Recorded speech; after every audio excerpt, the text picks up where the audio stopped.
Hello race fans, Peter Mackay here, welcoming you to a brand new series of the Apex Racing Academy F3 VRS Super Series. Joining me for the entire season between now and Christmas is Jack Kinane, and tonight we have a brand new member of the Apex Racing Team broadcast crew, Daniel Handover, a man with proper Grand Prix experience. Daniel, welcome to Apex Racing TV. Good evening, gents. Good evening, everyone. Thank you very much for having me on board. It is our pleasure. And Jack, of course, you're one of our regular commentators all the time during the lockdown. Brilliant to have you for this one. This is going to be an exciting heat format that we're going to have throughout this season. Yeah, thanks for having me along as well, Peter. Yeah, I've seen these cars quite a lot over lockdown with various other series. Format, it's very, very interesting, very exciting. We've got 45 drivers here tonight. We're going to be running 2 heats of 20 cars and then a consolation race at the end with top 12 from each heat going through and 6 going through from the consolation to go then to the final feature race of the evening. And Peter, at Road America, it's a fantastic way to start things off, and F3 cars, fantastic slipstreaming cars. We're going to get plenty of overtakes today. We certainly are. That's an excellent point. I mean, in any car, the Road America is one of the... I mean, it's obviously got it's got a lot of profile in its native country, in North America, but not quite so well known in other parts of the world. It's very much an American domestic motorsport circuit, but oh my word, what a circuit. The only circuit in North America that still retains its original layout from 1955. When it was built here on the banks of Elkhart Lake. And as you quite rightly say, plenty of wide open space for these F3, these Dallara F3 machines to really open it up.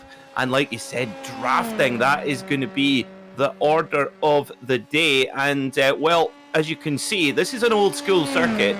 If you make an error, you're in the wall here. There are certain corners where it's got good runoff, but other corners where there is, it might as well be a street circuit. So I think we were discussing it during the pre-broadcast little meetup. I think the consolation race is going to be fraught because with only 6 places to get into the feature, that's going to be really, really hectic. So you really want to try and desperately get one of those first 12 places from your heat and get that automatic entry into the feature. And more importantly, Daniel, you go make yourself a nice cup of tea as well. Well, exactly. Yeah, you've got to make sure you get a nice early... I think one of the good things as well is, and to give yourself that confidence going through into the races, what you've got to make sure you have to do is get a nice early lap in, get a lap on the board. It'll give you a bit more confidence actually going into the race because you know that you've actually got some time there, you know where the pace is, you know where you're comfortable, and it's making sure that, I think, yeah, really preparing yourself early because there's going to be a lot of action here. We know what Road America is like. Around these cars, I've never actually seen these cars racing before. This is going to be an interesting experience for me. So there's going to be so much action. I think prepping yourself as much as you can is going to be key here. Absolutely, and of course all of the drivers in this Apex Racing Academy series do have access to vital setup information from World Championship drivers who coach within the Apex Racing Academy. And these fickle Grand Prix style machines, these Formula 3 machines, car setup, Jack, is absolutely vital. And that's, well, you see them in the real world with teams of technicians huddled around. Well, it's no different in the sim because every little tweak can be made here on iRacing. Yeah, exactly. I know from experience that the only way you can be competitive within the official series is if you've got a good setup under you. So they've got access to the Apex Racing Academy setups. They don't necessarily have to use them, but they do have access to them if they do want to as well. Of course, we have Pro and Pro-Am split in this championship as well. So the pros, the cutoff to make it into the pros is 3,000 I rating, which is a very high cutoff, and it shows you the caliber of driver that you've got in the pro class. At a cutoff of 3,000 I rating, pro-ams, anything under that goes to pro-am. So even if you're in pro-am, doesn't necessarily mean that you're a bad driver. You could be on the middle of 2,500 I rating, for example, which is still extremely good, but the cutoff or the minimum for pro is 3,000. You've got a seriously competitive group of drivers at the top, and we only have one returning driver in the Pro Series, so basically most drivers on the grid are new. The only returning driver is David Holland in the Pro class, but everyone else is brand new to the championship. There are about 3 names I'm familiar with there from other championships that I cover. All the Irish guys I can see in there, so I wish them all the best of luck, non-biased at all. But yeah, it is fantastic to see these cars back out again. And Peter as well, qualifying, look at this, super close, 18 drivers separated by about a second. That's massive, and as we know, that is effectively the draft range, isn't it? So if you're within a second, you're probably able to get some sort of drafting ability, so watch for packs forming. But with 15 minutes, that's only just, well, it'll be on the kind of cusp of 8 laps here at Road America. You're not really going to have time to sort of, as to use a very British word, faff about in a pack. You've really got to get your elbows out and get to the front. And, well, we had a similar format last season in the Apex Racing Academy F3 series, and we saw some excellent racing. The other thing we saw was that really sometimes you're never really out of it in a heat racing format. If you get a little blunder early on, you're critical not to give up, because you just never know what can happen in front of you as well. So we're just coming in to the last couple of minutes of qualifying, and Daniel, car setup for this particular track is it's tricky because there's so many corners which you're putting really high aerodynamic load on the car, but there's a lot of long straights as well, and trying to get that tight balance between how you set the car up is absolutely vital here. Exactly, you've got to have a really good compromise, which is probably what drivers, I imagine, they put a lot of testing time into actually seeing what works best. It's difficult to work out because, yeah, you've got to have that compromise of, are you going to, do you know that you're going to be sitting in traffic, which is obviously going to have an effect on your downforce, so is it worth running a slightly higher wing? Then, there's so many different factors, especially at a slightly odd track like Road America for these sort of F3 cars with, you've got so many long straights. Is it worth running a really low ring? But also, as you say, going through like turn 11, the kink, which is a flat out right-hander, you've got to make sure that you have the aerodynamic advantage to actually, to go around that and carry enough speed. So there's so many different things and there's so many different variables. I think we're going to see a lot of different, they may not be massive setup changes and setup variants. However, it's definitely going to be noticeable on a track like this. It certainly will be, yeah. And of course, that's where the team that you run with is so important. You'll notice throughout the broadcast we'll refer to drivers' team names, and that is because here in the sim racing world we do have teams just like we would have in the real world. And in fact, the collaboration between drivers in the sim racing world is actually greater than you would see between teammates in the real world. There's no Prost and Senna antics here. Well, you won't have a very successful sim racing team if that sort of carry on goes on. So this is going to be, I tell you what, guys, I'm super excited for this season. It's a great format, great cars, built by a company which I have such admiration from, Dallara, but we can geek out all about that particular company and their achievements throughout the broadcast. Well, that is qualifying over, so let's see how they line up then for this opening heat. On pole position will be Raul Hyman in the 138 car with Francesco Fioroni in second. Max Bartolotta will be third with David Holland fourth. On the third row will be Vitolo Garcia and Dave McDonald. Row 4 will be, row 4 will be Stephen Verratti and Matt Corona. Row 5 will be Mitch Green and Sammy Venables. And row 6 will be Waldemar Cardella. And in 13th place will be Daniel Cranefuss, John Gordon, Alok Iyengar, Kaze Drost, Kevin Shine, Toby Ward, Derek Holland, Richard Holding, Steve Brown, Darren Woodward, and Zachary Gage. So 23 cars, 12 go through to the feature. The rest have to go through the dreaded Consolation Race, and I say that quite deliberately. It is the dreaded Jack, that feature, that Consolation Race, you want to stay well clear of it if you absolutely can.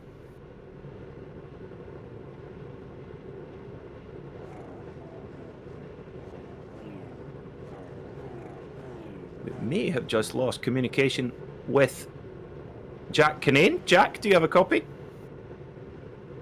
Oh, I'm struggling with some connection things through Discord. You have got me. I heard what you said though. Yeah, the Consolation Race. It is. It's dreaded for multiple reasons, especially in Formula 3, for the simple reason of the damage model. If you get caught up in one instant, your race is over because the damage model is so vicious in these cars. If you hit anything even slightly, the front wheel's gone, the suspension's broken. But Raul Hyman on the pole for Heat Race 1, Peter, it's going to be a great one. Yep, we wait for the lights to go up on a brand new season. 1, 2, 3, 4, 5, and we're off for the Apex Racing Academy F3 Super Series. Let's go for the opening heat of the night here at Road America. A good start from Hyman in the 138 car, but he's got the 2 Squadra course machines right behind him. Fioroni and Bartolotta down into turn 1 they go. But Hyman's got off to the perfect start. The opening pack have got through cleanly. Always a danger spot. We've got a spinner in the background. We'll keep an eye on who that was later on. But Hyman leads through turn 3 with Fioroni right behind on his gearbox. Look at that, a breakaway already. And they're nearly going 3 abreast in the background with Holland, Bartolotto and Garcia. But you can see Fioroni's on the outside line, down into the downhill braking zone. Is he going to have a go on the outside? No, Hyman's later on the brakes. Formula 3 Southeast Asia champion. He knows what he's doing in these cars. Fioroni has to hang behind now. David Holland going wide on the curbs in the background as they come up the hill for the first time. And they've all been very, very sensible so far through. Iyengar dropping down the field, and he's had a spin, but he looks like he's avoided damage, thankfully for him. But it's Raul Hyman. But I'll tell you what, Fioroni is going with him, latched onto him. Top 12 go through. Remember, so the top 12 positions are the highest fought positions, as Hyman has got, he's definitely got him latched onto. But they've already broken away, Daniel, away from David Holland. And here's your markers: Pro in green and Pro Am in red. Exactly. So you got Hyman and Fioroni. I think, to be fair, looking at it, Fioroni may have already pulled the gap. He is dropping off a little bit from Hyman, so that's one thing you've got to be careful of. He needs to try and make sure he has some nice clean braking zones, some clean exit on the corners, and try and keep that toe. We saw someone behind, not too sure who that was there. Oh no, massive accident by there. That looked to be Gordon and McDonald going down the field there, and that is race over for those two. And you can see the front of the car. That was a nasty accident there. Oh my word, that was huge, coming down through the kettle bottom section. That is really tight through there. Oh, Hyman's, goodness me. Hyman getting right onto the grass layer. The car get all kind of squirrely, and that will give Fioroni the run going up this straight. But I tell you what, I think straight away Hyman has got that thing set up like a dragster, because he did not get the ideal run, and he has definitely pulled time on Fioroni. So I think he is running very low downforce on that 138 car. Seems to be. Fioroni's still sticking in with him, though. He's still within draft range, and David Holland's slightly starting to come up to them a little bit now. He's just a little ways out of slipstream range, but Fioroni on board now, looking over his left shoulder. Doesn't have any DRS to him, but you'll see the effect of the slipstream as he heads down the hill. Not able to keep up with him just at the moment.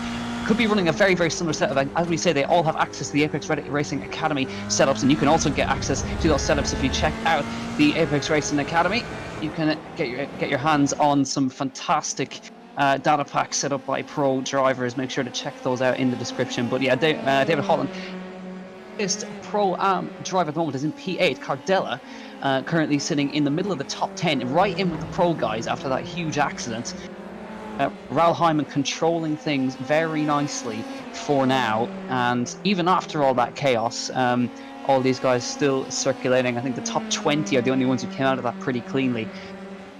Are back in pit lane with damage whatsoever. Now settling in, they've got 15 minutes, so plenty of time, and they know top 12 will get through. So if they just settle in, the points are not won or lost big time in the future. You do score points for the heat races, but definitely not as many as you would in the Pro Am class. I've just seen a swap position in the background between Ward and Green. Ward moves ahead, and you can see Green also, so Dross trying to come through as well at the inside into Canada corner. Can he get that stopped? Yes, he can. But on the outside line, you can see him trying to come back, and Green trying to come through. But it looks like he has wing damage, which might be costing him a little bit there. Yeah, it looks like it might be. Of course, like you mentioned earlier on, Jack, the little bits of damage can make such a big difference on these fickle cars as he pulls into pit lane to go and get some repairs. Fastest lap of the race for Raul Hyman, 4/10 quicker. He is laying down the law at the front from Fioroni, and Fioroni's probably pretty happy. He knows he's well into the feature at this point. Of course, the further up you finish in your heat, the better the grid position you have for the feature, and given what we saw happening in the opening laps, you really want to be as far up the road as possible. Also, now this is an interesting one. The AM class, Cardella, leading at the moment, but look at the train behind him of competitors in that class. And remember, of course, if you're in the AM class and you can get automatic entry to the feature, that is potentially huge. We could see big swings up and down the season with amateur drivers that sneak through to the feature and don't have to go through the peril of the Consolation. That's a big one for sure. You can just see that was Derek Holland making his way through past Drust into P10 overall with P3 in the Pro-Am class. But yeah, making a nice little move on the brakes right there, and they're settling in nicely to this one now. But it's kind of getting a little bit mixed up. We've got one D Holland in the Pro class and one D Holland in the Pro-Am class. So at least we can make the distinction. One is David, one is Derek. Thank you very much, Marco, for that one. Derek in P3, David Holland in... they're both in P3. That's even more confusing in each class. Pro class P3, Pro-Am class P3, but he's coming under pressure from Keys Drost and Kevin Shine just sitting in P5. Here comes now Keys Drost past him on the inside. Can he get that stopped on the brakes? Gonna try and go side by Kevin Shine. Go on, Kevin! Daniel, can you see, you can probably see and feel Jack's grin of the Irishman making that overtaking manoeuvre there. No, I couldn't hear that at all, to be fair. Not at all. Not at all. No, there's some cracking racing going on here at the moment. And like I said, this is only the first heat. There's so much racing going on, so much action. I know we said at the start of the race as well, but this is one of the things you've got to watch out for, is you've got to make sure that you don't make any silly mistakes, you don't make any silly moves. You want to make sure that you do go as high up the field as you can. To Derek Holland getting past Keith Drost there, going up into P10 on the timing screen to the left-hand side. But yeah, you've got to make sure that you are really quite... You do have to be a bit careful. You've got to try and make positions, but at the same time, you don't want to make too many mistakes and then drop down the field and obviously go into the Consolation Race. As we see, that was a move 4. I can't see who that was, actually. Derek Holland's off. Yeah, so that was Fioroni having to defend really hard from David Holland there. We'll get a look back at it again. So this is what happened to Derek Holland. What's happened to him? He's just got it a bit loose on the exit of turn 3. Whoop, round he goes. But thankfully keeps it out the barrier. But yes, this is a look at Francesco Fioroni having to go very defensive with David Holland going around the outside in the Simicube machine. Very fancy steering wheels, those. So no excuses for him, for David Holland. And we know David Holland very, very quick in the new Dallara LMP2 car, and they're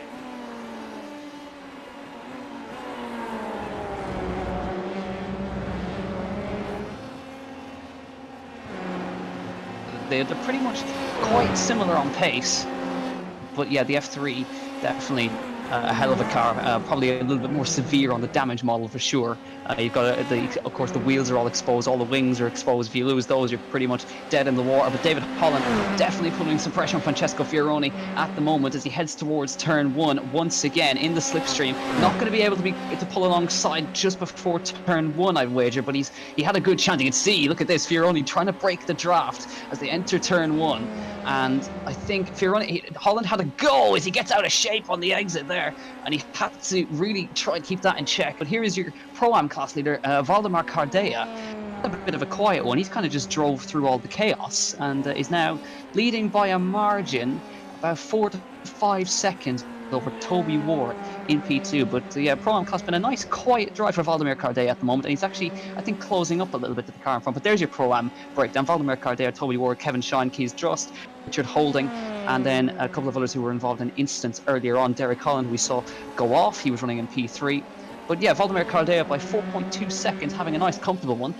And here's back to your pro class, Hyman, then Fioroni, and Holland not able to get past, but they're actually getting caught by Max Bartolotto at the same time. Well, this is the bit that said that I absolutely love this particular format where you've got battles for the lead, but also all of the battles up until the top 12 are vitally important, because you your kind of strategy is so it has to adjust all the time. These guys are thinking, right, in the feature, happy days, and then someone comes to pick a battle with you, and you're going, do I roll over? No, of course I'm not rolling over. And then you end up in an incident, you're going, oh, well, that was silly. It's that the driver's so much more busy of what they've got to think about and what they've got to try and do to get, oh, wowee, goodness me, Fioroni shuts the door hard in David Holland's face there, saying, you can drive with as fancy a steering wheel as you want, I will shut the door on you. And that's what happened there in the Italian in front of the American David Holland. But for Waldemar Cardea, the Brazilian driver, he's probably thinking, God, this could not be going any better, leading the AM class, and crucially, he's got a good bit of track space around him. He's in the feature as it stands. Perfect start to the season for Waldemar Cardea. Yeah, it's been a go with spin for Zachary Gage down in just before the carousel. It's a very easy corner of a spin right there. So he's now lost it, but here's Francesco Fioroni. He got a little bit on the grass. They're looking trying to break the draft now on David Holland. Bartolotta's also closing in. Bartolotta's just closing in as well in the back of him. Now Fioroni's got a good opportunity on the brakes down into the braking zone of the downhill. You can see now reaching up to 250 kilometers an hour to head onto the brakes. Where's he going to go? He's going to go to the outside, try to outbrake him and try the cutback line up the hill. This is going to be textbook stuff, but again, Fioroni just holds on up the hill now, trying to outbrake him, but again, Fioroni, great defensive driving, holds the middle of the road. This is a defensive masterclass of Fioroni. He's had to hold him off for so long. Now, Bartolotta, he's not far off. He's not quite in the draft range, which is the crucial part. But yeah, Fioroni placing his car beautifully to hold David Holland behind him, and see his teammate Max Bartolotta is not far off as well, but he hasn't really got any help from him just yet as they head through the carousel. And this is a horrible place to be following a car because you can get a wash of dirty air as you come through there.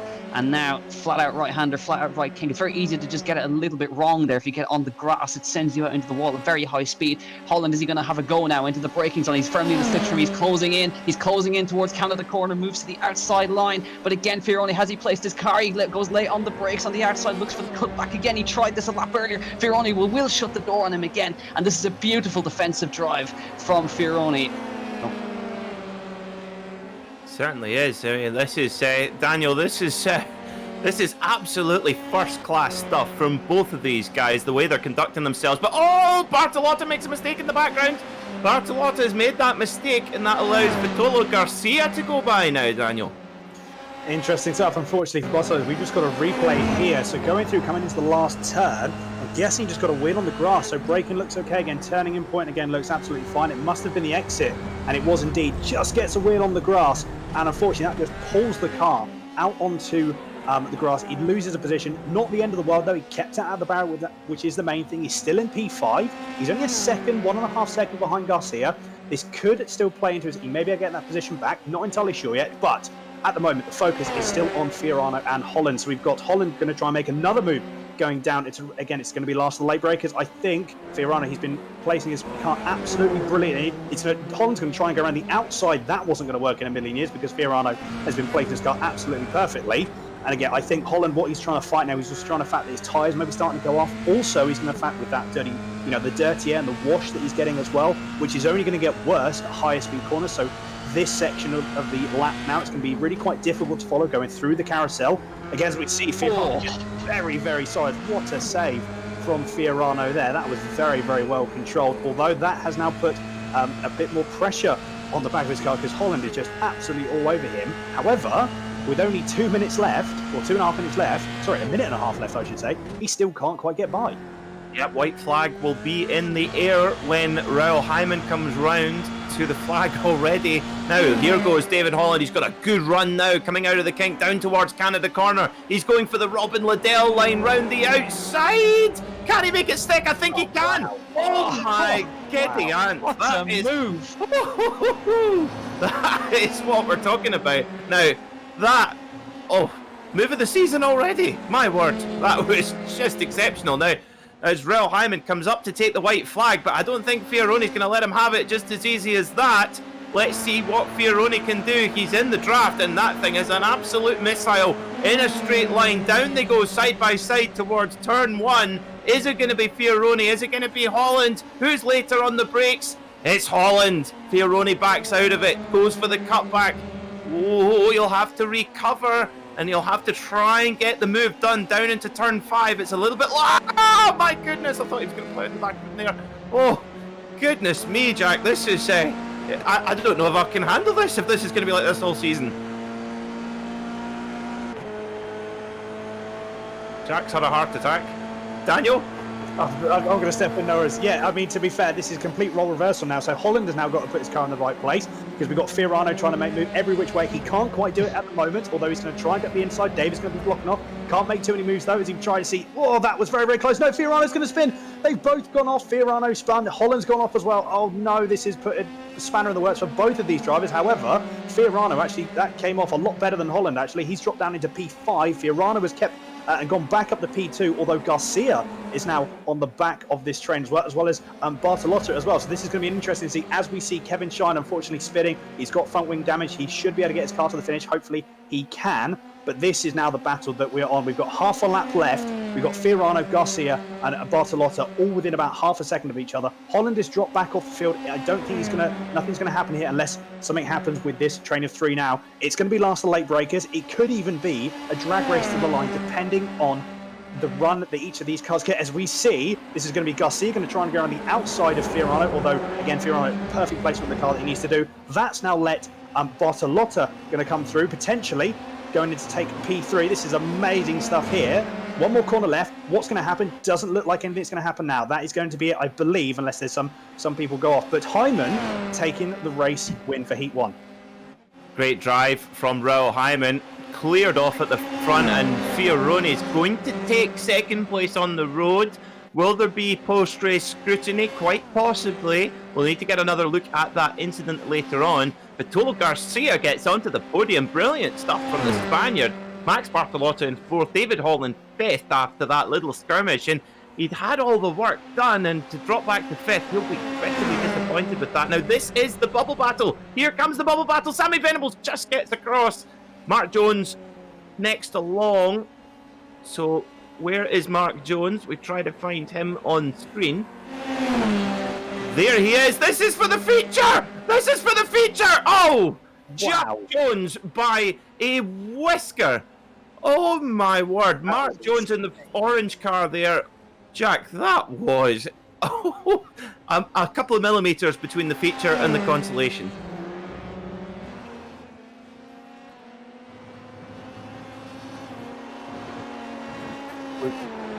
Okay, so Daniel, I'd like to say that this is always like this, but that was particularly crazy, that race. Was it?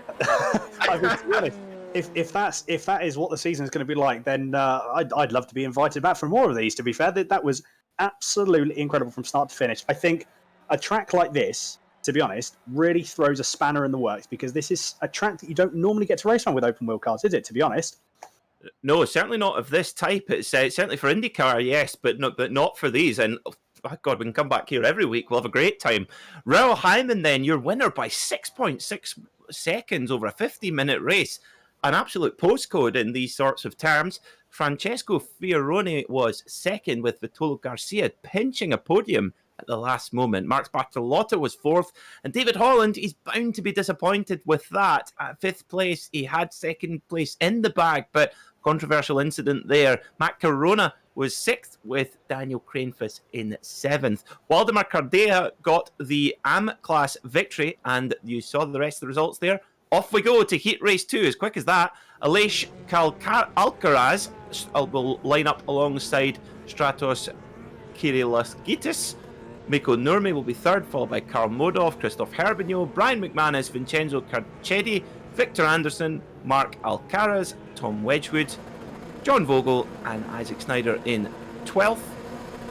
And you'll see the rest of the grid there. We wait for the drivers to go, and they are off already here at Road America for the second heat of the evening. It's fast and furious here in the Apex Racing Academy F3 Series. They go side by side down towards turn 1. Is it going to be Stratos? Is it going to be Aleix going down under the Briggs and Stratton Bridge? It's going to be just Aleix, I think, in the 198 car. It is. Stratos has to tuck in behind with Mikko Nurmi in 3rd. I think massive. Oh, sorry. Huge one in the background. Oh, we'll come back to, I actually can't even tell who, Tom Wedgwood's in that accident. John Vogel, Nathan Healy, Marcel Tumbas. We'll come back to it. There's a lot of damage there. Stratos looking around the outside. Oh my word. Jack, do we have a Jack Canane back with us?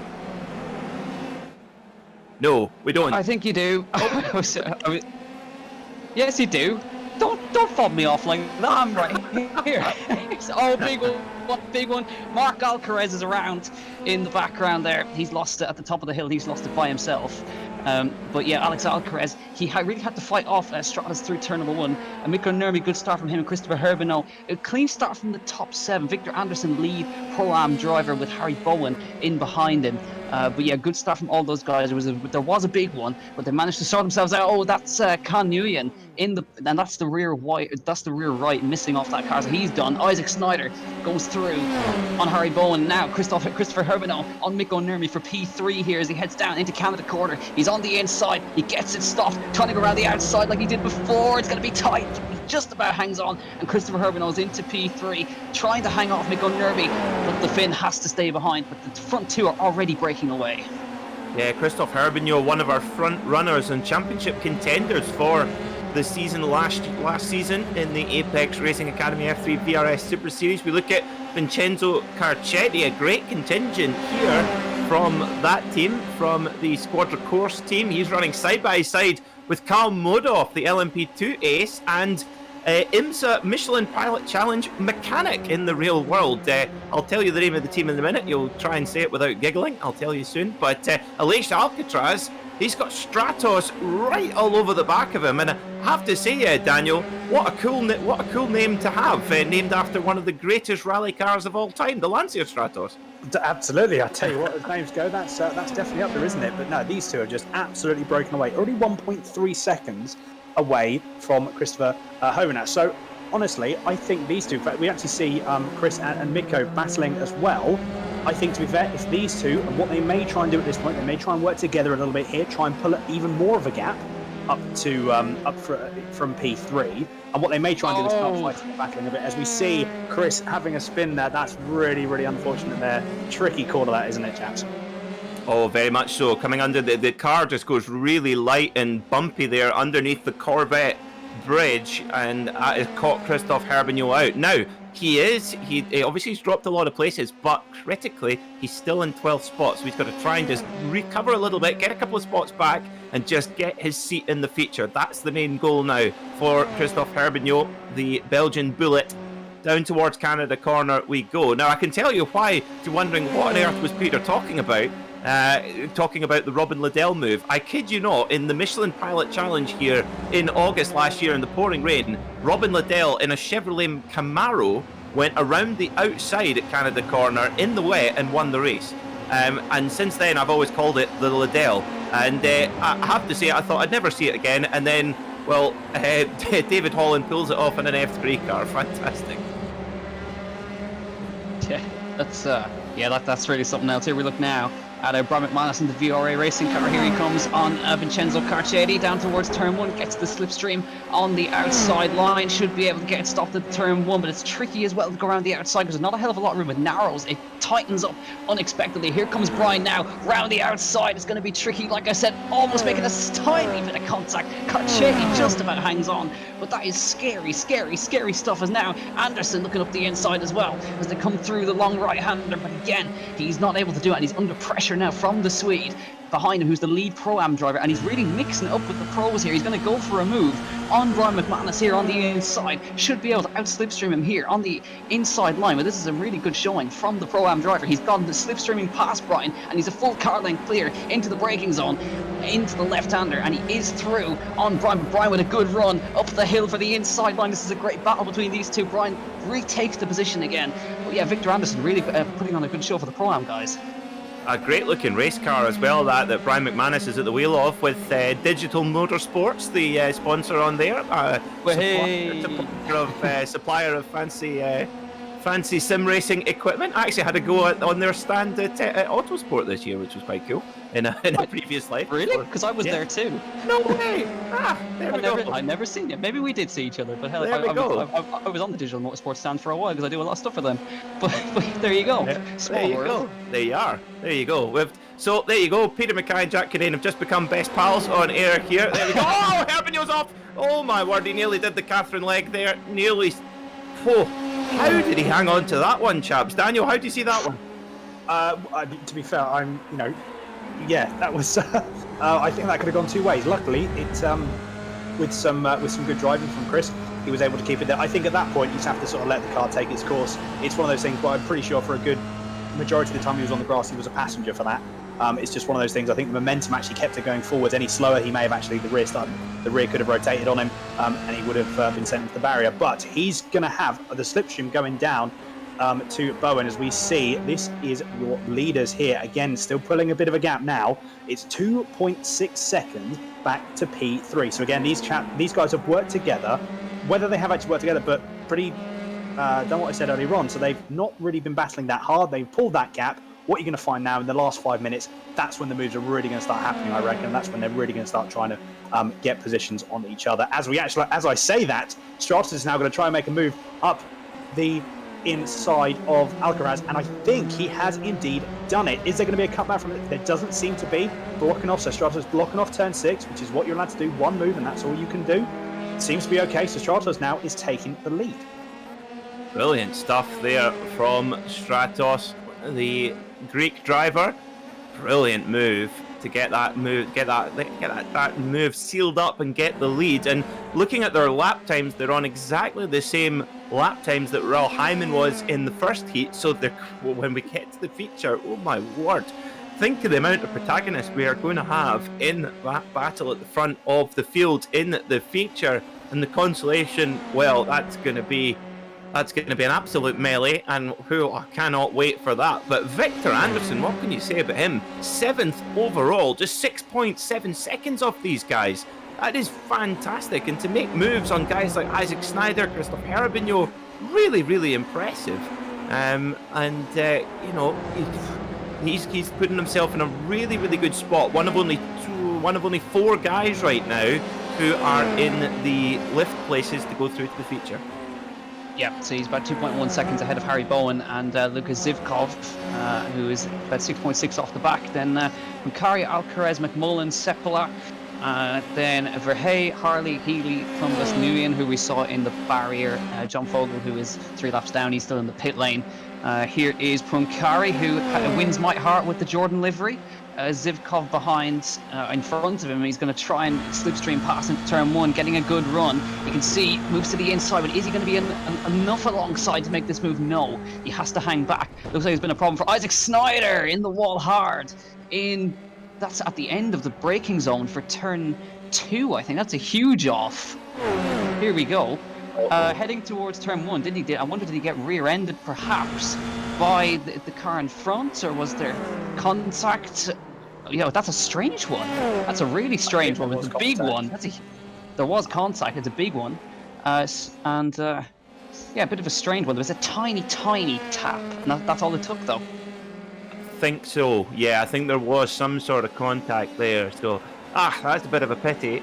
But they shall live on. They shall go through to Consolation Race and take their chances there.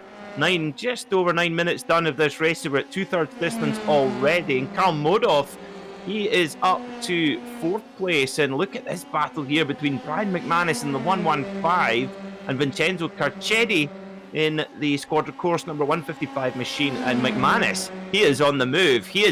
Tommy Byrne style here. Fantastic. Heading down. Is he going to do the round the outside? He's going to do the Liddell. Coming down into Canada corner. Is he going to try it round the outside? Audacious. But it looks like he can...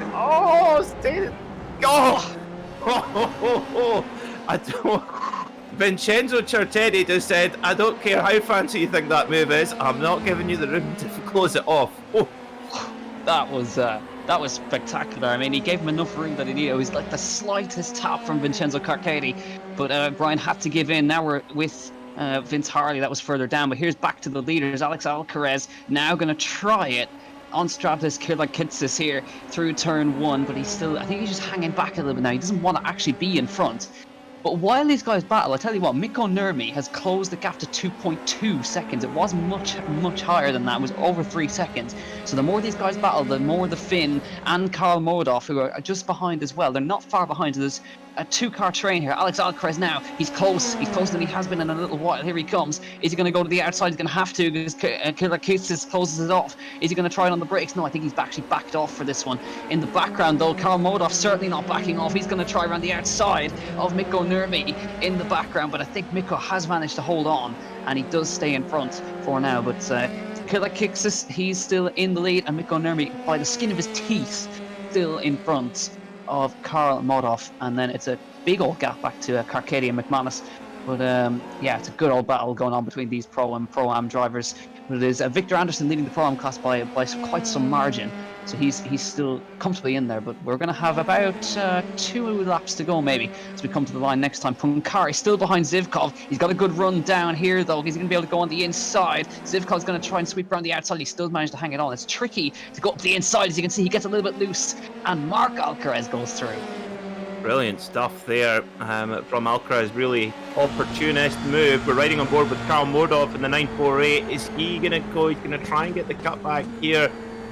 Nurmi moves across. Karl Modov is instead a mechanic in the IMSA Michelin Pilot Challenge in the Audi TCR for a team, and I kid you not, the team is called Road Shagger.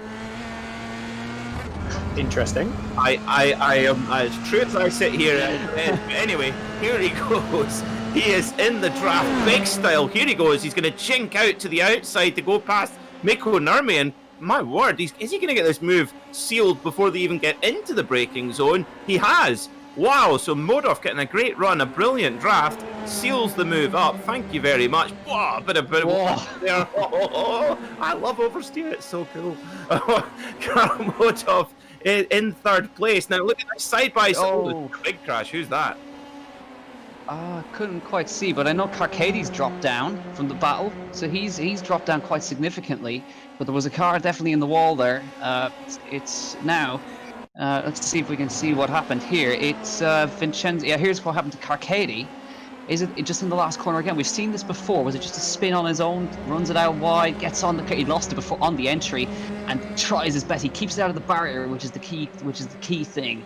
But yeah, Carcadi dropping down, and such an easy thing to do though. He lost it on the turn in because the car just obviously was a little bit too aggressive on the turn in. But we should be heading on to the final lap now in just a moment in time.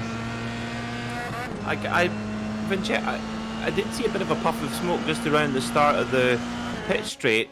I feel like we're waiting on something. Vincenzo. It's happened further ahead. Okay, so yes, he does get going again. So Vincenzo Carcadi back and going. Isaac Snyder, there you go. He had to take a toll from his earlier incident. That is what's happened. Okay, so back to the front. We've got Stratos and Aleix Alcaraz battling hard here, and I think Stratos is just about broke the back of this. But for Daniel, for Aleix Alcaraz here, he doesn't necessarily need to force the issue. This isn't the race win, really. The race win is when you get to the feature, and right now he's going to get into the feature, and not only that, in a good grid spot. Probably right now just want to coast it to the flag as they take the white flag for the last lap. Exactly. I think what you got to do, you got to play your cards right at the end of the day. I think, as we just actually see, this is the battle now for fourth place. We're riding, currently focused on the screen now. We've got Karl Modov and Mikko Nurmi. This is going to be a drag race into turn one. Last of the late breakers. Who is going to do it? They were going to go side by side. Unfortunately, well, I suppose I say unfortunately. Luckily, they didn't try and make the move again. These two are in really good positions here. They've got to make sure that they, as I said, play your cards right. Let's try not to fight too hard. If you take each other off, or they both have an accident to take each other off, obviously they're going to lose out big time. But Karl is now going to get the run going down into... That's very, very close indeed. I wonder how close that actually was.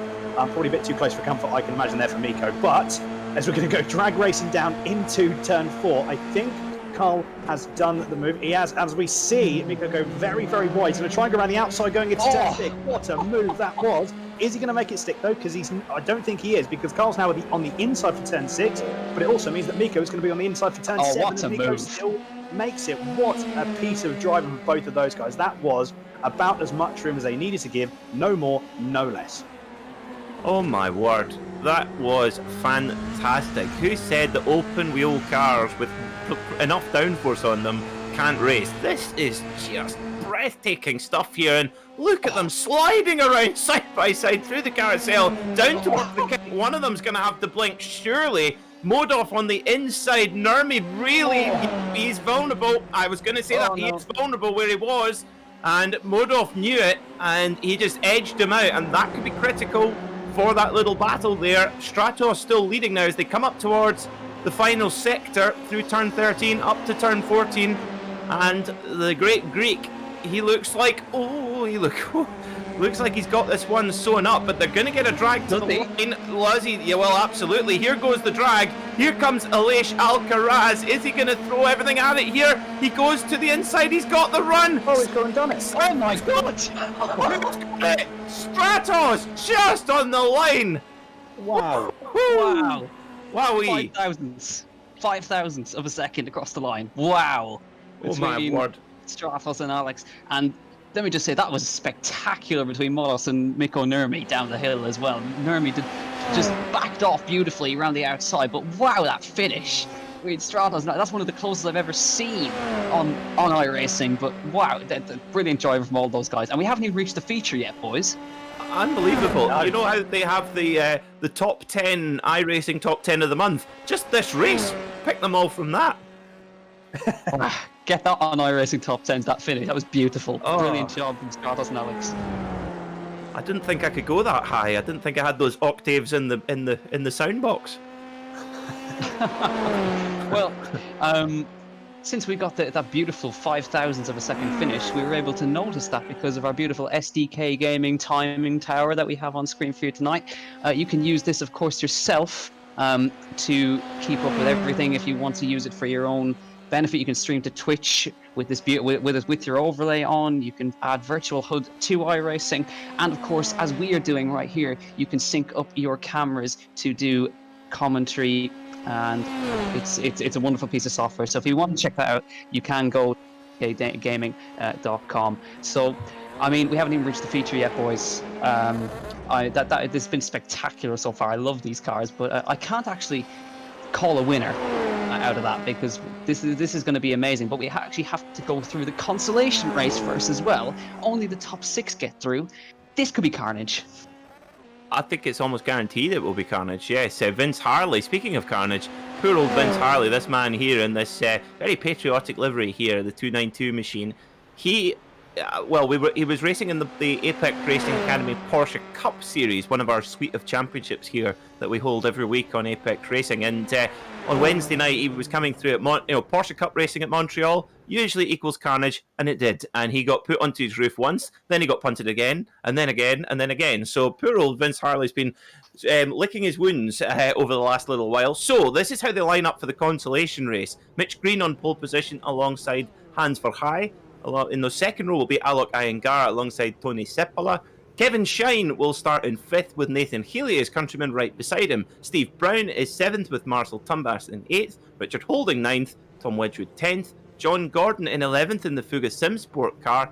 And in 12th, I missed that one, Vince Harley, there he is. Dave McDonald in 13th, followed by Can Nguyen, Stephen Varadi, Harry Bowen, Derek Holland, Isaac Snyder, Zachary Gage, John Vogel, and Darren Woodward. 21 cars, 6 go through to the feature. I don't like those odds, but here we go. Waiting for the lights to go up. 2, 3, 4, 5, and out. And we're off here at Road America for the consolation race. This is where it gets feisty. 10 minutes of action here. Only 6 places. Let's go. Mitch Green leads away down into turn 1 in the 127 machine. Through he goes. A little bit of a blink there. Apologies. Hans Verheij into 2nd place. Alok Iyengar in 3rd. Yeah, very clean from all those guys. They're taking it very sensibly through those first couple of corners. The car going by, Nathan Healy runs wide in turn 2, and there's a big off. I cursed it. They kept it clean along the whole 2, 1, 2, 3, 4 cars off the road. Poor old Vince Harley's got caught up in that one as well, I think. Oh, what a shame. That's... Oh! Careful! Oh! They get tangled together. That is... calamitous. But here at Road America, those two big braking zones always going to cause issues, and that has come true. I think the big thing is Stephen Raddy and Isaac Snyder, particularly. Isaac Snyder qualified really well. He has had a disastrous day in the pro class. He's going to lose a whole load of points today. So they're dropping off like flies. But up the front is Tony Seppola, leading from Tom Wedgwood and Dave McDonald. So there's been a problem for our former leader. Whoa. Mitch Green has dropped back to 4th, and that is a danger spot. Oh, here we go, down to the long right-hander. They're almost going 3 abreast. Tom Wedgwood retakes it, and Dave McDonald follows him through. And here comes Mitch Green again. He had a slowdown up the hill. That's what cost him now. And just immediately like that, Tony Seppola is going to lose 3 spots. Kevin Shine going to try and make it 4 as well as they come down into Canada corner. But Tom Wedgwood leads again. Dave McDonald, Mitch Green, Tony Seppola, Kevin Shine now right on his table, right on board with Kevin as they come up the hill once again. But relatively clean from the top, guys. They've managed to keep it on the road, but a 4-car incident bottom of the hill. Alec Iyengar getting caught up in his own one as well. Wide moment from Tony Seppola. Kevin Sean says thank you very much, I'll take that one, as they run up the hill now. They're going to have very similar setups on though, so the top end speed, Kevin needs to get in front before the braking zone, and it seems he already is in front. So as they head down towards turn 1, here comes Tom Wedgwood though. Deb McDonald has taken the lead, by the way, as they head down towards turn 1, and Mitch Green goes through. Wedgwood lets them through. So interesting stuff, and Tony Seppola retakes it from Kevin Shines. There's so much position swapping here. Tell you what, this is like when you were back at primary school. It's like a game of pass the parcel or a game of musical chairs. There's going to be, look at these guys, look at the guy on your left, look at the guy on your right. One of you, or more than one of you, are going to be disappointed. Only 6 spots on Nathan Healy. He's just outside the bubble right now in 7th spot in the 240 car. No, apologies. Apologies for that. Tony Seppola, sorry, there. He's dropping back into 66. Kevin Shine goes by. Marcel Tumbas, Can Gulan, Nathan Healy there as well in 8th. So Can Nguyen is the guy who is on the bubble now. And this is going to be so fierce all the way through. And for the top 4 guys, the top 3, they really want to try and break away and make sure they're safe for the feature. Yeah, exactly, and you can see now Tony Seppola is actually in danger of dropping out of the transfer spots, because he's sitting in P5 now. He's got Marcel Tumbas right behind him, and Can Nguyen is not far off him as well. Nathan Healy's in there too, so it's very, very close, very evenly matched. But the Pro-Am guys, there's a very big contingent of them here. Pro guys are out in the lead. They've broken away already. Here comes now. This will be 4P5. Here comes Marcel Tumbas on Tony Seppola to the inside of Canada corner. I wonder, is Tony Seppola carrying some damage? He's going to try and do around the outside move. We've seen this earlier today. He gives him plenty of space to use, but Tumbas manages to get in front. There's a little bit of tyre-on-tyre contact, and Seppola has to back out, and it caused a little bit of a traffic jam here as Nguyen and Nathan Healy come in behind him. But it's very, very, very close here. But now you can see Dave McDonald is your leader in Pro, Kevin Shine leading Pro-Am, but Seppola is in danger here, Daniel. Yeah, exactly. It definitely looks like Seppola's taking some damage. It could be some suspension, could be a minor steering input as well. Like there could just be, he's dropping down the field quite considerably and quite quickly. So there could just be some damage that he's managing. He's going to lose 2 positions, potentially 3. He's not going to lose the 3rd one, but yeah, potentially, as I say that, he's going to try and go back around the outside. A little bit more contact. He's going to go slightly wide. He has to concede that position, so he's dropped down to P8. He's going to lose another position here as Richard Holding's going to try and move going into turn 2. He doesn't quite make that move stick. We've got Seppola holding the outside line. Again, these cars have got the downforce, they can do it. He pulls to the inside. I think this is going to be something that, unfortunately, this is going to be an inevitability with these two getting by, looking at the closing speeds. So at the moment, Seppola could drop down all the way down into P10 as we've got John Gordon now getting on the action. Late move over to the inside. He's going to make that move. He's actually going to get the move done as we see it. Seppola trying to get the cutback. Didn't quite work out for him. So he's now dropped into P9. Richard Holding is probably going to have, going to try and make the move. Probably, I'm going to guess he's going to make the move after the kink. And he's just going to carry that speed through going into the latter half of the lap as we're riding on board with Richard Holding now. So this is going to give you a good indication of the closing speeds that Seppola has. You can see, again, he's just sort of braking a little bit earlier than everyone else. There definitely seems to be some damage there, although it doesn't look to be any visually. Could be underfloor damage or something like that. So not entirely sure what's happened there. But at the moment on your screen, you can see on the left, we've got Dave McDonald, Mitch Green and Tom Wedgwood, the pro drivers. Paul now is, what, a 3-second gap now from Tom Wedgwood to Kevin Shine. So there definitely is some differentiation there. But it seems to be that the Bass is still to play for P4. That's interesting there. Richard Holding actually having to back out the throttle because Seppola was going on the defence. Just Tony Seppola desperately trying to stem the bleeding. He is really suffering with something here. And Richard Holding actually had to really back out the throttle quite hard there because he had such a closing speed. He should get by here on at the start-finish straight, but that could be critical for Holding. He's got a bit of time to make up if he wants to get through to the feature race.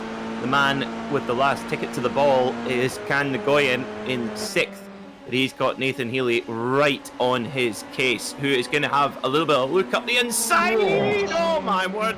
Whoa, that was close. That was really close, but this matters. This is the most important battle of the entire night so far. This is, like we say, the last ticket to the ball before the music stops. We see Stephen Varadi having to recover from an earlier incident. Now, he has just put in the fastest lap of the race, a 2-minute flat 0.6, half a second quicker than Dave McDonald in the lead. So, there's a story. Can Stephen Varadi, he's in 11th right now, he's got 3 minutes. It's a very tall order. It would be a bit of a Disney film finish, but you never know. Just a move from Nathan Healy there, and Candigoin. John Gordon goes through as well. I think that Stephen Vardy has a very good chance. He was 3 seconds faster than the guys in front of him on the previous lap. He's already caught Richard Holding has caught up to Tony Seppola. Vardy is only a second off the back of those guys, so it's going to be tight. But Vardy could certainly do this. He set the fast lap 2-minute flat. The guys in front on a 2:03 on the previous lap, so it's going to be close. But he might be able to snatch a transfer spot if there's issues in front. So. I mean, you see Richard Holding now trying to get past. He's been stuck behind Tony Seppola for a little while, and there is in the background, that is Stephen Vardy on the tail of them. So he's catching up at a rate of knots up to these guys. Here is back to the leaders, Dave McDonald and Mitch Green, the two Americans at the front at their home track in Road America. They're going to get the white flag. That's not good news for Vardy. They're going to get the white flag. There it goes. There is less than 2 minutes to go here at Road America. Sorry to cut across, Jack. That is now means that this will be the last lap, and that is not what Stephen Vardy needed. That could be the difference. If they'd just been a little bit further behind, they would have got the extra lap, but they're not going to. Get drama here at Road America. So we look at Nathan Healy. He's the man on the bubble now, and he's lost out to John Gordon. John Gordon knows how much it matters in that orange car in the Fugasim Sport machine. Nicks the position, through he goes, and pushes Nathan Healy back. Massive! That's the biggest crash of the night. Oh my word, that's a huge crash for Nathan Healy. Daniel, what do you see here? Well, we're just going to have a look. We've got the replay here. So it just seems to be, I think, closing speeds that Nathan wasn't too... I just don't think he was used to it, to be fair. He went a little bit wide. Actually, that was a massive incident. Imagine the cheese he was pulling in that. That would have been a horrendous real-world incident. I just think he just wasn't used to the closing speed. Closing speed were a little bit wide in turn 1. Unfortunately, with the downforce, you can still try and actually make the corner and not drop that much speed off. However, just dropped a wheel on the grass, and that was it at that point. It was just a passenger from that moment that he touched the grass. A little bit of a shame there, so yeah. Big shame for Nathan. He obviously felt really he was pushing so hard, he was under so much pressure to keep Jack Kinane happy that he just folded at the last minute there. Yeah, Nathan knows I'm watching, so Nathan's really put one in the bad books for me, but he fought hard, so I'll give him that. But at least there is a consolation that Kevin Shine is leading the Pro-Ams. Go on, Kevin. And there's Jack Kinane, folks, the world's most impartial commentator. I'll be honest, if there were a Scotsman there, I would be exactly the same. Absolutely no problem with that. So, Dave McDonald then taking it to the line with Mitch Green right on his gearbox here. Is Mitch Green going to go for the pride? Here we go again. Here we go again in the draft. Chopper Cam, we're riding on board in Marco Barbonera's helicopter. Here we go then, weaving back and forward like a snake. And Dave McDonald's just going to take it. A little bit cheeky, but takes the win in the consolation race. He goes through. John Gordon is the man on the bubble. The Welshman takes out the Irishman Nathan Healy and gets the last spot. Can Nagoyan, he is the man without a chair to sit on when the music goes off. He goes home. So does Stephen Varadi, who tried it. He tried everything he had, did Stephen Varadi. Another 2-minute flat 0.6 on the last lap, but not quite enough as Isaac Schneider comes to the line. A very high qualifier. Not a good day for him at all, Daniel. He's got side pod damage, actually, just to point out. Sorry to cut across. He's got a lot of damage on the side of the car. Yeah, exactly. He's got side pod damage. He's got wing damage as well. I think that was. I think, to be fair, we can all probably agree that was kudos for getting that car to the finish, because that car has definitely seen better days, isn't it? It definitely saw. It was better at the start of the race than it is now. Yeah, that was just a lot of action. Definitely a lot more. There was a lot more incidents there. I think again that's something we could probably all agree on as well. Not detracting away from some of the racing that was there, but yeah, that was just. I think as well, you've got to look as one. Yep, there's only 6 spots left for this one to get in. To get into the feature race, and also as well, you've only got 10 minutes as opposed to 15. So that's another thing. Everyone's just a little bit more aggressive. They need to make sure that they get positions, and I think this is really more where tactics don't necessarily play into it. It's more so just get the position, get the track position, and just go. And so yeah, it's sort of there's pros and cons to both, to both scenarios. So we're going to take a very short break here while the drivers have their 5-minute warm-up. We're going to have a cool down, and we're going to stop for a very, very brief message from our sponsors, the Virtual Racing School. Do not go anywhere. The feature race is coming up. Virtual Racing School was developed to provide support to the next generation of sim racers. No matter if you're a rookie or veteran or what car or track you'll be racing, our goal is to provide training every step of the way.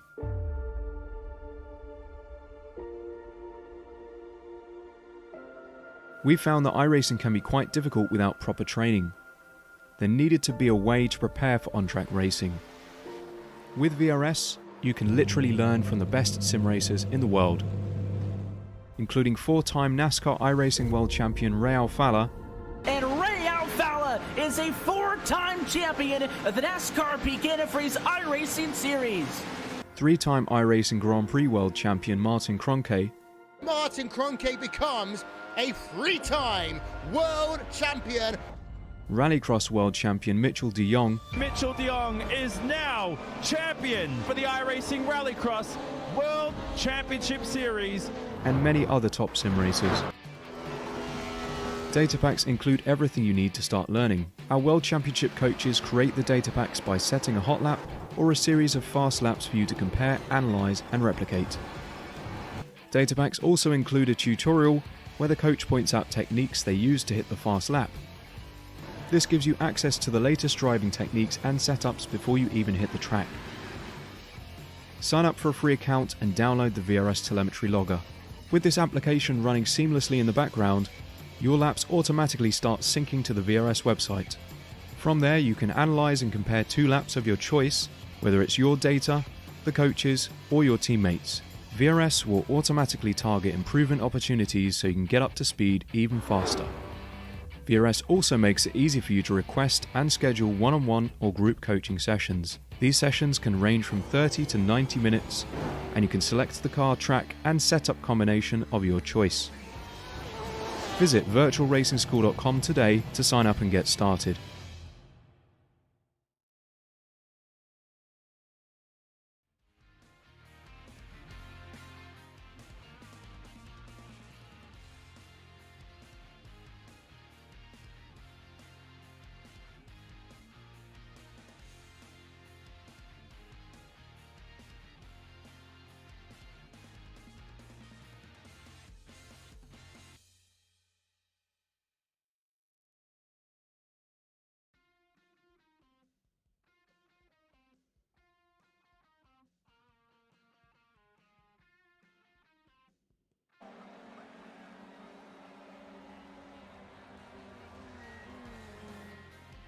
Well, welcome back to Road America, where we have been treated to an absolute humdinger of a race evening so far.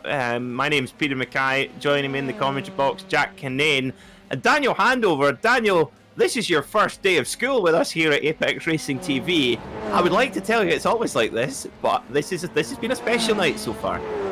I tell you what, I think the term "thrown into the deep end" springs to mind. To be perfectly honest, it's been incredible. It's been really, really good. I think the racing has been absolutely A-class stuff. It's just been amazing. I personally, I'm more of a GT driver. I'm more of, that's where my sort of specialties lie, and that's where I really see it. However, I don't think I've seen better racing in Formula cars on iRacing, period. I genuinely don't. This has been some of the closest, and this is not just, just for open, this is some of the closest racing I think I've ever seen.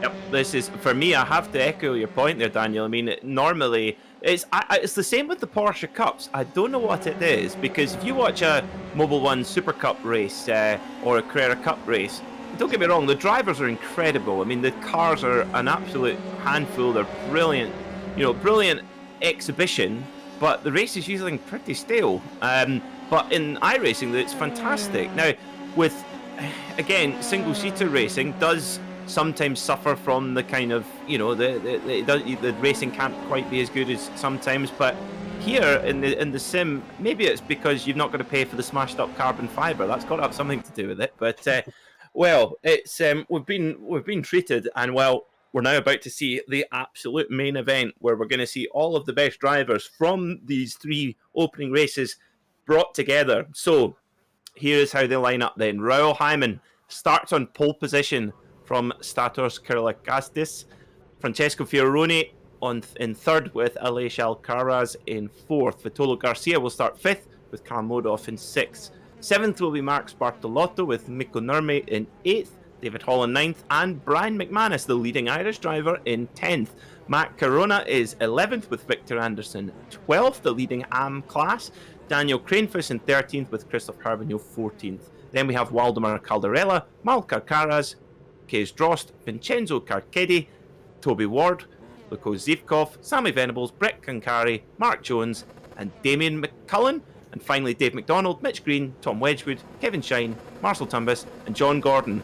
30 cars, revs are rising, lights are up, and they're off, and we are go for the feature race. 20 minutes around Road America. Raul Hyman leads off the front there in the 138. There goes Stratos and Francesco Fioroni right side by side. Fioroni has the inside line. He sticks it up the inside, moves Stratos aside, gives him a bump. Stratos is on the grass, and he's lost a ton of momentum. Look at that. Swarmed by 5, 6, 7, 8 cars. That's a disaster for Stratos in the 117, and broadside across the track. That's Mikko Nurmi, and that's McManus as well. McManus had to take avoiding action because Mikko Nurmi was turned around in the middle of the track, so he's managed to escape. But Raul Hyman pulled a second already on the guys behind. Vitolo Garcia in behind as well. Karl Modov trying to get himself in there as well. Alex Alcaraz dropping back, but big spin for Fioroni. Oh no! That's a disaster for Fioroni, and he will not be able to recover from there. That's his chances of a win gone. So Raul Hyman all of a sudden has a 1.5 advantage. So for him, Daniel, he's just going to try and lay down some qualifying laps and try and break a toe, and he can perhaps control this race. Exactly. I mean, to be fair, from the pace that we saw from Raul at the start of the race and the first heat race, I think, I'm not going to say it because I don't want the commentator's curse to set in, but I think, all he needs to do is basically just put down some qualifying laps and just pull that gap. It's already 1.5 seconds. We just see there, we've got Mark Alcaraz trying to go on the outside going into the carousel there. It wasn't going to work, I don't think, in a million years, but he very much tried it. So fair play for doing that, although he has got, as we see, we've got Christopher Harbinio that's gone off, dropped a ton of positions, dropped down to P17.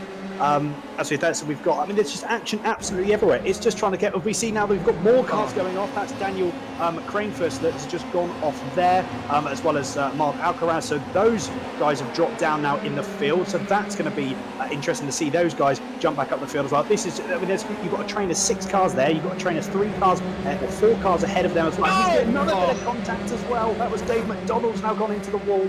And that was just, we're going to have to see a replay of that. I'm sure we're going to get a replay as we see Christopher jumping into the pit as well. So his race is now gone. Brian McManus is now out. Mikko Nurmi is now. So we've got 3 people out in the first lap as we've got a replay here of what happened. To be honest, I think this was just 2, 3 cars trying to go into one spot. That was never going to work, I don't think, in a million years. I think we see, Dave, just a bit of contact with tyres. I think the person on the outside, I can't remember who that was. I couldn't see who that was. They ran wide. Taken avoiding action, unfortunately. A little bit of contact with the tyres. We see that in real racing. We see that in Formula 1. If you have contact with tyres, sometimes the car just gets spat up in the air. And that was unfortunately the end of Dave's race there. So a bit of a shame here. But again, I'm struggling to breathe. One of you have to take over. I'm sorry, gents. Well, I'll try. I have to say I'm never short of words, but almost not got enough to today. Well, Vitola Garcia now, he's the cork in the bottle here, isn't he? He's got his fellow Spaniard, Aleix Alcaraz, right behind him in the 198 car there, with the yellow and white helmet. And all the while, look, the gap's already up to 2.5 seconds from Garcia in second to Hyman in the lead. So Hyman is checking out right now. And David Holland, look at that. He's there in the Simicube car, in that kind of mint green car, or mint blue, in the 122. And Karl Modov right behind in the 948. Yeah, it's getting very close here. Now the battle of the Spaniards. Here comes Alex Alcaraz on the inside of Vitola Garcia into Canada corner. He's got the run. Watch out for David Holland on the inside. He's going to try and follow through. He's made the gap a little bit, not quite able to get alongside, but Alex Alcaraz takes P2. Now we know him and Raul Hyman are very, very evenly matched on pace. We'll see if he's able to close up at all. Now here's the team RHR. You can see the teammates there, Alcaraz and Garcia. So they would work together, and now they've got the two Delta Sport U4K cars right behind them as well. Squadra Corsic dropping down a little bit, and you can see Victor Anderson in the lead of Pro-Am after Mark Alcaraz went off actually in Canada corner. He was the leader, but Victor Anderson is now in the lead by 2 seconds over Sammy Venables in the other Pro-Am car. We can see all those guys nose to tail heading towards turn 1. You can barely see each other, but Raul Hyman has just absolutely checked out, nailed the start. He's pulled 2.7 seconds on the guys behind, and what's benefiting him is they're on a 4-car train fighting. Yeah, that is the thing. Well, the only thing that could save the guys in 2nd, 3rd, 4th and 5th right now to give them a chance at the win, you would need serious coordination between all 4 of them as Holland goes off onto the grass, and that's killed his momentum. That might allow Modov by, and it does. So it would require real coordination between these guys, but I don't know if that's going to happen. And looking at the way that Modov is just sends it up the inside of the Corvette bridge, through he goes. So Modov has got some massive pace underneath that car. So if he can hook onto the back of Alcaraz, maybe Alcaraz and Modov can move forward as Holland goes up the inside into Hurry Downs, makes the move clean. Can he move back? Yes, he can. And Stratos is right at the back there, and Stratos was one of the very quickest in the heats. So if these guys can try and get through cleanly, well, it's going to be cracking. As you can see, if you're enjoying this open wheel action, well, don't worry. Open wheel Saturday nights here on Apex Racing TV, 10 o'clock GMT, F3.5. So if you think these are quick, wait till you see those big V8 monsters as we go nearly 3 wide. Holland up the inside, Stratos has a look up the inside as well, so Garcia not having a good lap here, but I want to see what Aleix Alcaraz puts in his lap here. Has he been able to match Raul Hyman's pace? This is a critical lap for him. He's got to start bringing that gap down, so let's get Hyman over the line. What does he do? He does a 2 minute .560 and then a 2 minute 2 flat .2. Jeez. So, and Alcaraz matches it. The only guy to match it really, the only other man really close was Modov, and he did that while overtaking. So Alcaraz and Modov, Daniel, what do you think? Are they the 2 danger man, do you reckon? To be fair, I think this is one of the things where, we're 6 minutes into a 40, as we see, that is Matt Karuna going a little bit wide there, the number 126, nearly getting collected by the 104 car of Tom Wedgwood. Luckily, no contact was made. One of the good things about the F3 cars is you can, as we see, that was contact, that was inevitable from Fiorano there, and Gordon, unfortunately, coming out the worst off of that, although Fiorano has probably got some front end damage there. Bit of a shame. I think he just tried to make the move maybe just a little bit too late. And unfortunately, those two have made contact. We've now got Tom Wedgwood and Matt Karuna still having a battle as we've got Wedgwood going around the outside. Very, very good move indeed. Sorry, Pete, going back to your main point. So I think if Raul keeps doing what he's pulled another 2/10 out of Alcaraz. So I think, to be fair, this is Raul needs to keep doing what he's doing. I believe, though, and this was one of the points I was actually wanting to mention a little bit earlier in the race, as we see Karuna nearly making a move, but didn't quite make that move stick. I think Carl was actually playing it a little bit tactically. He actually lifted off when he was going to make a move. I can't remember who it was for the life of me. He was making a move a bit later in the race. Instead of making a move going down into the sort of last couple of corners, he backed off, waited till the main straight and made the move then. So it seems to be that Karl Modov has got some tactics actually playing into account as well. So what I'm thinking he might do, if he can get his head down, catch up to Alcaraz, then hopefully he might try and make a carbon copy of what he did there and try and position the car and make the move stake exactly where it needs to be. As we see, that's someone with a wheel hanging off there. Not too sure who that is. Yeah. So I wonder if you were, as you rightly said there, Daniel, that damage maybe just playing a factor and coming through here. Well, if you've got any aero damage, it's going to show it up here, and he just goes straight into the wall. That was where Catherine Legg had a massive accident in Champ Car in 2006, and which thankfully she got away with. But yeah, that's if you've got the aero lets you down there, you're in big trouble. So, and that was what happened to Fioroni there. So Stratos making a move now. He's up to 4th. He's got past David Holland, but there's just a little bit of a gap emerging between, look at that, huge gap actually between Stratos and Karl Modov as he goes to the inside to defend his position from David Holland. Side by side they go. David Holland got a good run. They go in, but Stratos a little bit better on the brakes. They've nearly touched wheels, nearly. And can David Holland make the stick around the outside? This would be massive.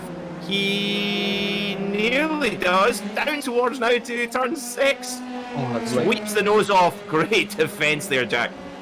Yeah, lovely stuff from David Holland. He manages to make the move around the outside, but now Stratos has a chance to come through, almost touching him through there. They both run wide. You can see Vitola Garcia is now under pressure from Mark Bartolotta in the background as well, but he's dropping away. I wonder, Garcia must be carrying damage of some kind as he's really fallen off the top guys. Possibly floor damage he's carrying. Could be affecting him in a straight line, we don't know, but he's under severe pressure now from the Italian right behind him, Max Bartolotta.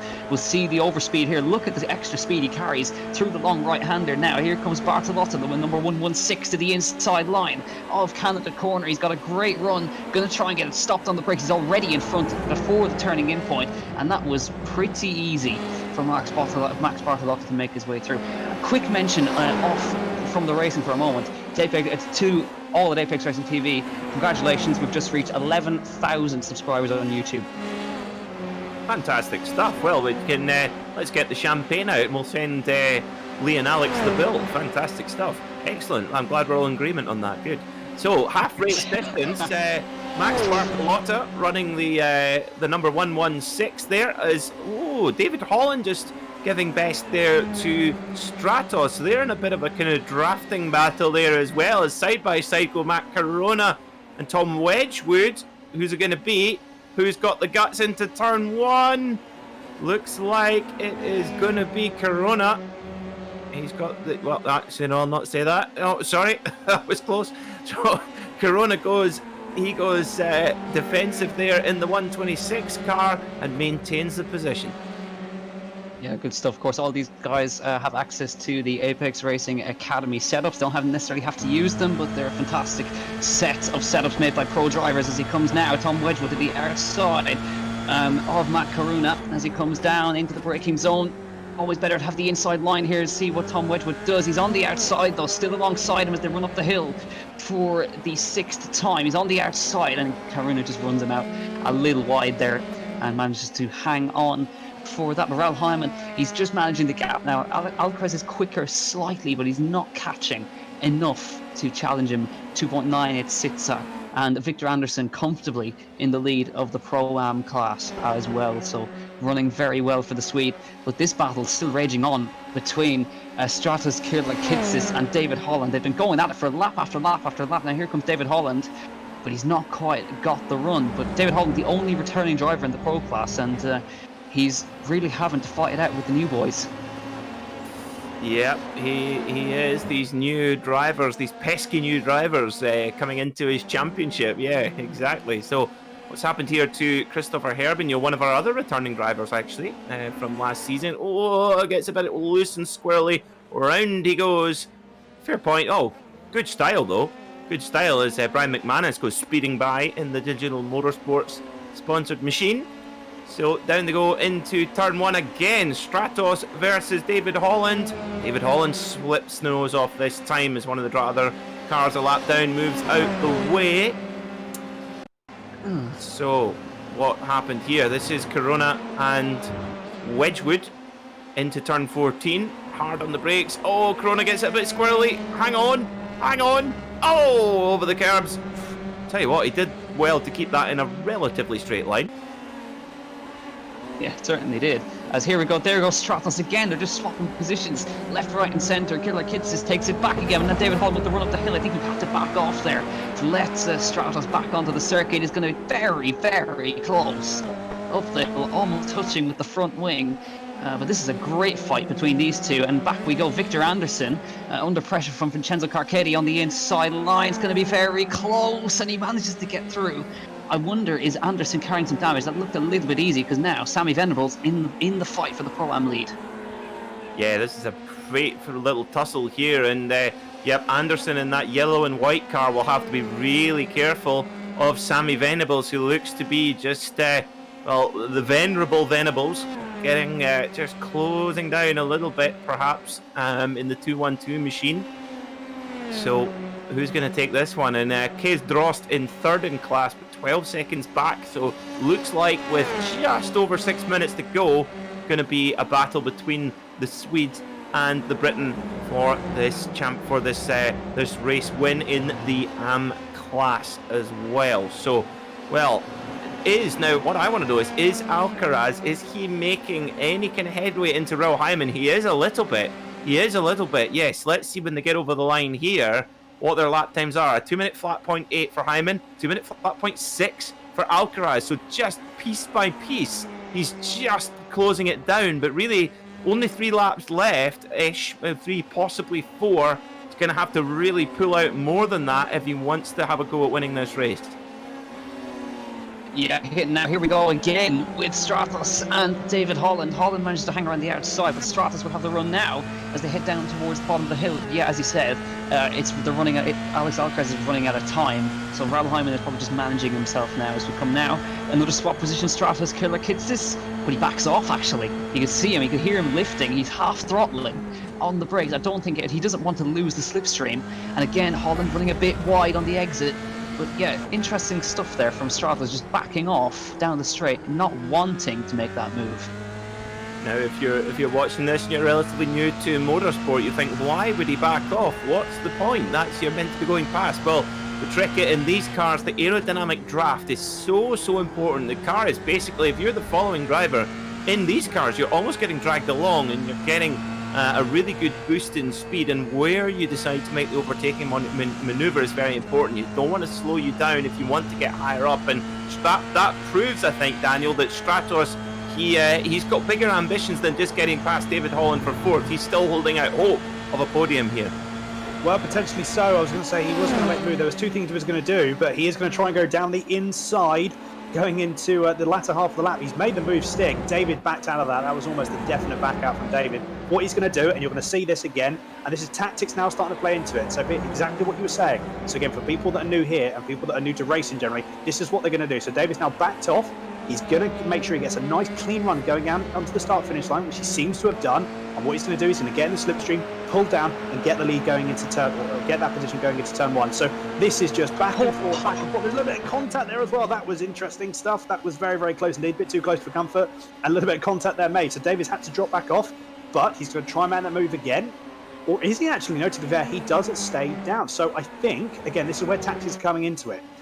One thing to note as well, though, is Vitaly Garcia and Max Bartolotta are actually catching that pack up. I know there's 2 laps left, so this is one thing that Stratos and David have got to also play into account as well, is are they actually in a position where they should really be fighting, or are they going to try and wait for that last lap? Because that gap behind them is starting to close up. I know it's 2 seconds, however, when these guys are fighting, as long as they do, as I say that, it looks like Bartolotta is going to try and move on Garcia, as we've got now David Holland going to go around the outside going into turn 6. Tricky braking zone there for the car, and the track falls away from you, so you've got to make sure you're on the brakes nice and early. But I think they're going to make it stick. David's now got the inside line going in for turn 7. They're still side by side, and I think David's got the move stick. He has made that move. Cracking racing by those 2. But again, that gap is still coming down from Max Bartolotta, who's now got the move into P6. David is now pulling a little bit of a gap with Stratos, but again, what he's going to do, Stratos is going to potentially wait till the start-finish line. He may wait going into after the kink. He's really going to try and get the run down. And again, depending on how David, if he tries to go for the inside line, if he tries to go defensive, he may again back off, let them move through and let Stratos through, and then he'll come back on him on the start-finish line. We're going to see it here. He's actually going defensive this time, so I think coming into the last stage of the lap, It's going to make sure that he can really try and keep this position. And I think Stratos is going to go on the outside. As I say that, David pushes him out wide. This is cracking racing from these two. They are giving just about as much room as they need and no more at all. That's fantastic stuff, isn't it? And I think that David Holland and Stratos here, I think maybe they've perhaps given up their ambitions of going for the podium. Now it's just a straight dogfight. White flag is in the air here at Road America. 2.2 seconds is the advantage that Raul Hyman holds over Aleix Alcaraz. 2.2 seconds or so, so that looks a comfy gap for the Briton over the Spaniard. Karl Modov is in a pretty safe third position as well. So really it's the big battle for fourth on between Stratos and David Holland. And who is going to take that one? Impossible to call at this stage, Jack, but it's going to be a thrilling last lap. Yeah, absolutely. So Raul Hyman, he's had a comfortable one today. He's been out in the lead by a margin of 2.1 seconds. I'm sure he's been pushing to the absolute max for the whole time now. Here we go. David Holland versus Stratos Kirlikitsis. Holland to the outside. He's done this a lap earlier. Now, Stratos goes late on the brakes. Holland, they give each other enough room. Holland runs out a little bit too wide, but he gets a great run on the outside of the hill for the last time. Round the outside again. He'll have the inside for the next part. Stratos will push him wide, but they just give another just enough racing room. And Holland back up the inside again, still side by side down the hill. This is fantastic. They make contact. Oh no, it's ended in tears. Holland's in the wall, and through goes Max Bortolotta. Oh no, boys, he done it so well. Slight bit of contact. Through goes Bortolotta, and damage for Stratos Kirlikitsis. Oh, heartbreak. Oh, heartbreak indeed. And I tell you who else is also heartbroken. Sam Fitzpatrick thought he was getting an easy Monday morning. Well, have fun deciding who was at fault there, Sam, our post-race steward. Oh my word, that is... Oh, do you know what though? Racing that close together in open wheel cars for 20 minutes, there's always a risk, and that just required a little bit of light contact. Holland was in the wall, and a lot less points. He's now in the pit lane, far down the order, but it will be Raul Hyman then taking the win. Here he comes then at Road America, Apex Racing Academy, Race 1 winner here in the second season. Brilliant stuff from the Briton, with Aleix Alcaraz right behind in second spot, and Karl Modov, Mechanic Modov, in third, Bortolotta in fourth, and Garcia fifth, Stratos in sixth. So that little incident cost Stratos a couple of places as well. Bortolotta was very much the benefactor, and Victor Anderson takes the win in the AM class from Sammy Venables, who looked to be making a threat there, but Anderson holds on. Daniel, there you go. That is our first meeting in the books together here on Apex Racing TV. What did you think? I'll tell you what, that was absolutely amazing. We've actually just got a replay, so we're just going to walk ourselves through this as the replay. We may try and see if we can get a few different camera angles, but at the moment, I think David just goes... I mean, to be honest, that was just... That was one half and one half of one half of the other. Like, I just think, unfortunately, that was just a real racing incident. We've actually got a really good camera angle from whoever was behind at the moment. So we're just going to see David drift over a little bit to the left, Stratos drift over a little bit to the right. I mean, to be honest, I think well avoided that. I mean, that was Max Bortolotta, absolutely well avoided. That could have gone completely wrong there for him as well. I think, to be honest, that was a bit of a racing incident. David moved over slightly to the left. Stratos moved over slightly to the right. And I think they just got, well, it looked to be as well that they got their, the problem with open wheel that you've got to watch out for is they get their wheels caught up, and then it's just one of the things. They actually made contact. They separated what seemed to be, looked like it was just a little bit of contact, and then they separated. That was all good. And just unfortunately, they all just dragged each other along, and Stratos came out, better than that, obviously, as opposed to David. So, yeah, that was, but I mean, to be fair, wow, what a first round that I've had with Apex Racing. That's probably the most intense thing I've ever commentated on. Well, it certainly was. It's right up there for me as well. And after all that, Raul Hyman takes the first win of the season of what should be a thrilling season every Saturday night at 8 p.m. GMT, right up until Christmas time. Aleix Alcaraz coming in second place, and Karl Modov rounding out the podium in third. Marc Bortolotta getting the fourth spot after that little incident. Vitolo Garcia fifth, Stratos in sixth, Vincenzo Cerchedi in seventh, Victor Anderson taking the AM class win in eighth, Mitch Green ninth, Sammy Venable second in AM, and an overall top 10. Very impressive from the Briton, for Fat Send Engineering, spelled PH, very important. Tom Wedgwood in 11th, Matt Corunna in 12th, Kez Drost in 13th, Mark Jones 14th, followed by Lukas Zivkov, Kevin Shine, Brett Bancari, Brian McManus was 18th. And finally running out our field, Christopher Herbigno, Nico Nurmi, Damien McCullen, Francesco Fioroni, David Holland, Toby Ward, Marcel Tumbis, John Gordon, Waldemar Cardea, Daniel Cranefus, Mark Alcaraz, and Dave McDonald. Well, what a start to the season here at Road America. And, well, we have Karl Modov, our podium finisher, here to join us. And I think it's only fitting that, Daniel, why not have your first interview here on Apex Racing TV? Over to you, my friend. Well, thank you very much. Carl, how are you getting on first off? That was some cracking racing. How was it for you from your side for those heats? Hey guys, what's going on? Yeah, that was awesome. That was a lot of fun. I didn't come in here with the highest expectations. Just wanted to have a good time, have some clean races. And yeah, it was really nice battle in the heat. In the main there, I was luckily able to get some good track position and then kind of hold that spot. So yeah, good race and a good way to open the season.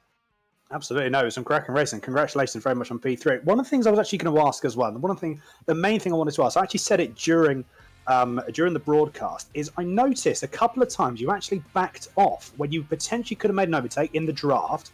For the life of me, can't remember who it was against. I believe it was in the first heat, and you may have also done it sort of later in the races as well. Was there an element of tactics playing into the, compare in terms of where you wanted to overtake and use that slipstream to your advantage? Or, what was your thought process behind sort of maybe backing off a little bit and trying to let everyone else find their feet? Yeah, for sure. This car on cold tires is really hard to drive. So on those opening laps, sometimes you have monster runs where you feel like, oh, I can easily, go down the inside here. But you ultimately have to slow down at the apex so much where, some of those are, okay, hey, I think as a group here, we're going to lose less time to the leaders. So, trying to move forward, but also thinking like how much time will I lose if I pass them there versus there, or, if I pass them coming on the front stretch, is he going to blow right back by me? So definitely a track like this, you're always kind of thinking, the arrow's so big, you're just kind of thinking, where can I, maximize my performance and track position. Brilliant stuff. Really good insight, actually, to be fair. And this is one of the things I definitely would have, I'm glad I got a chance to have a chat with you because, yeah, really intrigued to see how your thought process was. One of the things that we also say, I'll quickly wrap this up. So last question. Road America, a very odd track to race open wheel cars, especially someone like F3. Is it something did you enjoy the track? I mean, to be fair, the racing that we had, it was absolutely incredible. As a track for you, is it something that it was one of your personal favourites now? Because it looked to be for us. I've always loved Road America. It's just one of those classic American racetracks. It's got just a really nice combination of corners and high speed and drafting. So there's a lot of elements to racing around here that constantly keep you on your toes and thinking kind of what's next. So for sure, I really like racing here. And, it's the grass is death on iRacing these days. So I like the tracks kind of where if you drop a wheel in the wrong spot, you're along for the ride. So huge consequences, but yeah, really knife edge, especially with the new tire model in this F3 car. You're really driving it on edge the whole time. So to have a place like this where you really can open it up is, a lot of fun to race. Brilliant stuff. Look, Carl, honestly, pleasure talking to you. Thank you very much, and congratulations as well on P3 for the feature. Really well done. Thanks, guys. Appreciate it. I want to say thanks to the broadcasters, ARA for organizing, and then also Delta Sport, Move Up Academy, Driven Texas, and U4 Kids. Thanks, guys. Take care. Take care, Carl. Brilliant. So there we go. That was Karl Modov. Yeah, the kind of giving us some brilliant insight there about his day out at Road America. That is about all we have time for here on Apex Racing TV for this amazing first round of the Apex Racing Academy F3 series. We are back next Saturday, 8 p.m. GMT. Join myself and Jack Kinane, and who knows, maybe Daniel Handover as well. I think we need to go and have a chat about that, to have our trio reunited.